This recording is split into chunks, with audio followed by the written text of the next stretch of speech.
talk about the Raptors coaching search.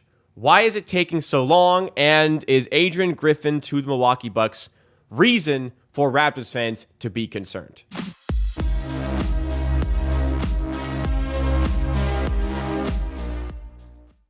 I have been seeing a lot of impatience, a lot of concern, and a lot of complaints online about the current state of the Toronto Raptors search. By the way, guys, if you are enjoying the content, please make sure to hit that like button and subscribe for more Raptors content like this on the channel. But I've seen a lot of people really getting worked up about the Raptors coaching search because we're seeing these teams like the Bucks, we're seeing teams like the Sixers and the Suns seemingly a little bit further along in their coaching search, despite the fact that they have had less time to figure out their situations than the Raptors. Because obviously the Raptors missed the playoffs quickly after the fact they fired Nick Nurse.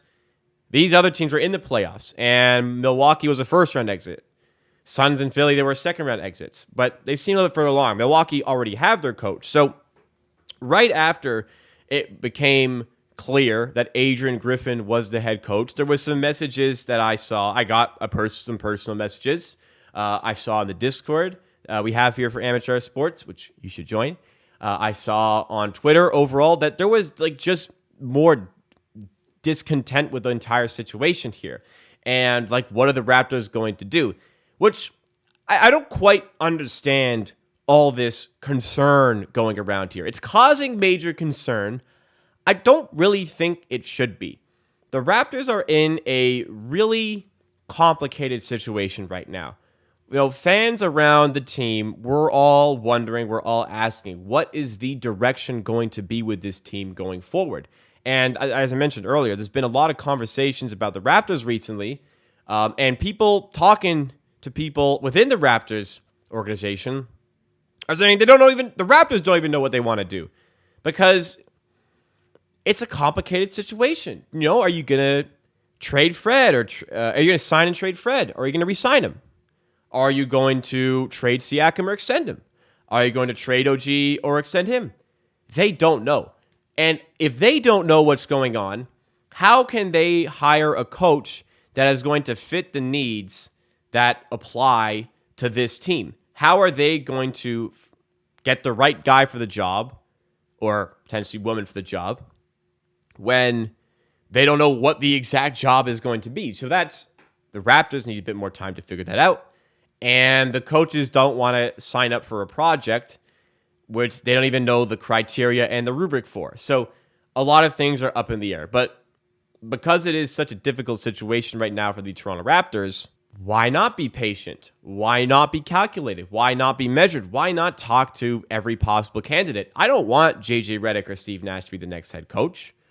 I don't think either of them are particularly qualified to take this role on. But why not pick their brain? Why not see what ideas they have? Maybe the Raptors in these head coaching interviews are spending a bit of time looking at or getting opinions on what the coach would want to see with the organization. I don't know what goes on in these head coaching interviews. I've never been in one. I never will be in one. So I don't know exactly what kind of questions get asked in here. But why not take a little bit of extra time? What's the rush? Obviously, I personally have a mental deadline that I hope it's done by June 10th. I hope it's done by June 10th. But the reality is coaches have very limited involvement in the draft process. The Raptors have dedicated scouts who have been watching these players all year, probably longer than that. For years, they've been watching all these players. The coach is not doing that. So why does a head coach who is not scouting these players, who has not had experience scouting players, who does not have experience as much in the development as specific guys who do those jobs, why would you want his overwhelming input in the situation? Obviously, you want to have a little bit of involvement from the head coach, but you don't need a ton. So as far as the draft process, it's okay to take a little bit of time here. It's okay for the coach not to be involved with that very heavily. Like I said, June 10th is my mental deadline, so I'm still thinking, hey, I want him to have some sort of say. I want him to have some sort of opinion as to what's going to happen in the draft, but that will also come with the hiring process. Also, with the hiring process, we're floating around the possibility of trading for the third pick. Looking like it's probably not, but There's a possibility of trading for the 4th pick. There's a possibility of trading for the 7th pick. So the job of this team also changes drastically if you trade for one of those versus if you don't trade for one of those. Like the Detroit Pistons, who are in their head coaching search. Well, by the way, the Detroit Pistons don't have their next head coach either. They had a long process of finding candidates. They're starting to narrow it down a little bit. A long process of finding candidates. But if they had won the lottery and gotten Victor Wembanyama, they would have restarted their head coaching search because the team is all of a sudden going in a different direction with Victor Wembanyama. So the Raptors, they make a trade here. All of a sudden, the team's direction is a little bit different. So there's no reason to panic. People are getting concerned. People are getting worked up here. And I got a personal message saying, like, the Raptors are in big trouble with Adrian Griffin going to the Bucks. Obviously, it sucks. Adrian Griffin was a big part of the Raptors coaching staff. He was a major part of the Raptors winning a championship in 2019. It was overdue, him getting a head coaching job, and he got in Milwaukee. It's unfortunate for him to go, but guys, like, if you really, if the Raptors really wanted Adrian Griffin to be their next head coach, they would have made him their next head coach. If they were that confident in Adrian Griffin, they would have made him their head coach already. They would have bought into that. It became a little bit more clear that that wasn't going to be the case. He was a candidate for us, but hey, if we wanted him, we would have gotten him. We clearly didn't want him that bad to let him go to Milwaukee. As far as Adrian Griffin, I mean, congratulations to him. He's been an assistant since 2008. Again, overdue him getting a shot. And a lot of guys who come into the league, first-time head coaches, get a shitty development project. Adrian Griffin is stepping into a contender. And the NBA is recognizing now. Teams around the league are recognizing, and this is why coaching searches might take a bit of time now.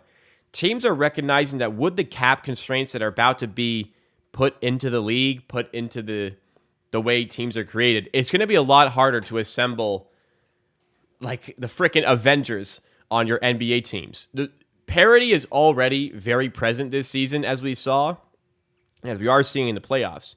And it looks like there's going to be some even bigger,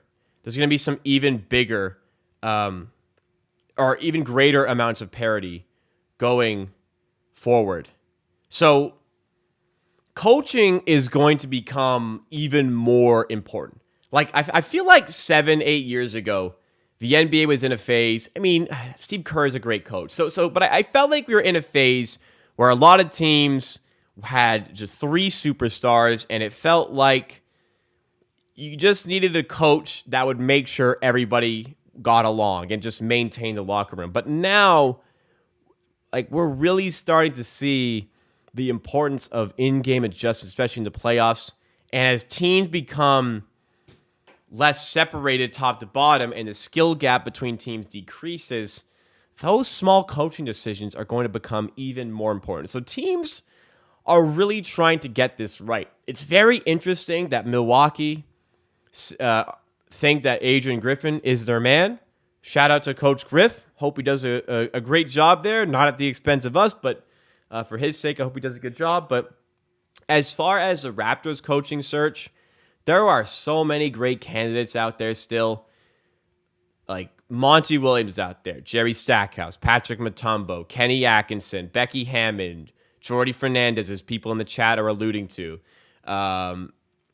David Allman, who's on Denver. Maybe we're looking at him, but his season's not done. Chris Quinn out of Miami. Maybe we're looking at him, but his season's not done. Might be done very soon in that Game 7. We'll see. We're looking at Sergio Scariola, who in the comments I've been alerted that Sergio Scariola, his season is done June 2nd. So we're waiting for that. So there's time here. You know, I said mentally I kind of want it to be June 10th. If it's later, I mean, I'll get a little bit antsy, but Maasai's being calculated, he's being measured, and this is a whole lot better than rushing into this whole situation. Maasai is going to be extremely calculated with all these endeavors. So the concern that is being broadcasted by a number of people online, you know, it's obviously not everybody. It never is everybody.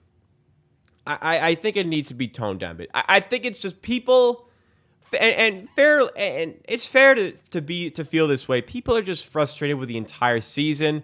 They're frustrated with the lack of direction. They're frustrated sitting here every day thinking about this team, not knowing what's going to happen. And maybe a coach who they hire will give us a better indication of exactly what this team is going to be going forward.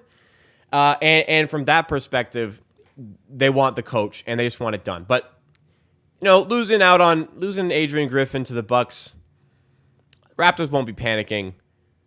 The Suns Sixers coaching search is ongoing. Like, they could hire my favorite two candidates in Monty Williams and Jerry Stackhouse. I'd be upset, but there's still some great candidates out there. So nothing to be super, or even really worried about at all. And everybody in the chat is pitching in, but like, there are guys, like, people really think Jordi Fernandez is a guy. People are thinking it's Scariola as well in the chat. People are thinking it's JNB's Jerry Stackhouse. People are thinking it's going to be Steve Nash. So there's all these great guys out there that we don't need to panic on these old situations. But I like the comment here from Steve Stevens. He's saying no more old recycled coaches. It would be nice to start fresh, something new. But I don't think any of the coaches that I've listed off really fit that criteria.